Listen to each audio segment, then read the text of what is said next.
Hello everyone and welcome back to our YouTube channel. In this video, I'm going to show you how to fix Forest mobile app not working. First, we'll start with something very simple, yet powerful. So over the time, apps store temporary files to load faster, but sometimes those files get corrupted and the app starts acting weird. To resolve this issue, we will first head over to our device settings. From here, scroll down and tap on General. Once you're in the General Settings tab, look for iPhone Storage option and tap on it. Over here, you can either search for the app or you can scroll down and look for it. Then tap on the app. On the next screen, you need to tap on the Offload app option. A confirmation pop-up will come up. Now tap on the Offload app option here. It'll take a bit for processing, and then a reinstall button will show up.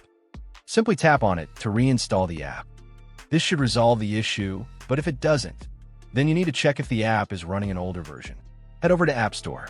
From here, double tap on this search icon in the bottom right corner, and then search for the app. Once the app comes up in the search result, and if you see this update button right next to the app, simply tap on it to make sure you're running the latest version of the app.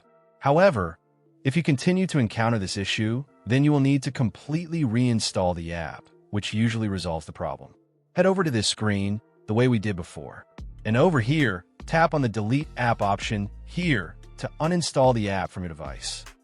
A confirmation pop-up will come up. Now tap on the Delete option here. Once uninstalled, open up App Store and search for the app in the search bar.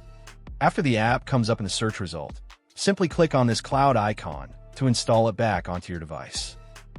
Hopefully, this resolves the issue. If it does, consider sending a super thanks to support our channel. And also don't forget to hit the subscribe button. We'll see you in the next video.